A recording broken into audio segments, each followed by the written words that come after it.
really want to go back because, and especially almost selfishly, you and I get to talk a lot about your business and I know your business journey a bit, but I want to go even before then because I love hearing about the entrepreneurial journey and where it started. So take us back to your youth a little bit. Give us a peek inside. Who was Joe as a kid growing up? Yeah, it's interesting because growing up, for some reason, I always wanted to do something and I would measure it based on money. Money has never been my driving motivation Hmm. or force, ever.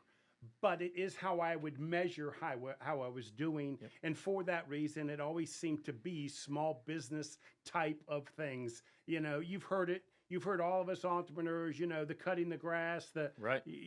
mine always seemed to be a little bit bigger or better than everybody else's. Okay. The DJ business was doing high school events, not just local Yep. things. I was at local bars and hotels, with my DJ business. Our junk removal business, we were going as far as 20, 30 miles out to Yep. to make 5 or 10 trips to do Was that kind of that stuff. when it first started clicking for you that you saw these side journeys, side hustles become real ventures that people were actually interested in utilizing you?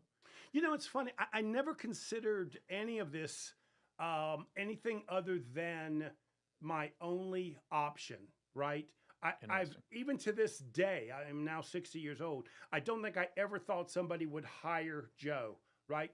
You can look at Joe, you can see Joe's a little peculiar, Yeah, I get it. I Aren't we understand all? it. That's right. That's right. And so hiring Joe, who is so unpredictable, uh, um, probably just wasn't going to be a smart move, right? Yep. I'm not making fun of somebody for not hiring Joe. I think they probably were wise to not do that. So because of that, I always consider myself, I was going to have to make that work on my own.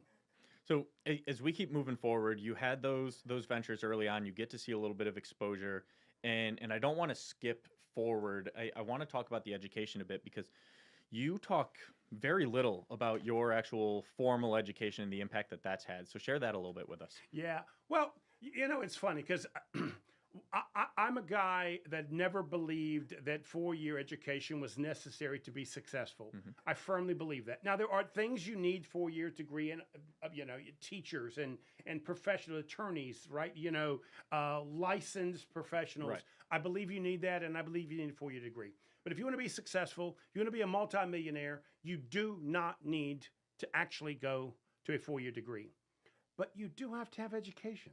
You do have to continue to evolve. And in my case, I studied and graduated in a hotel restaurant management program at Central Piedmont Community College. And for me, that was an interesting start to what education Yep. is all about. When we come back from the break, we'll kind of dig in just a little bit about my belief in education and how important it is, even at 60, to continue to learn.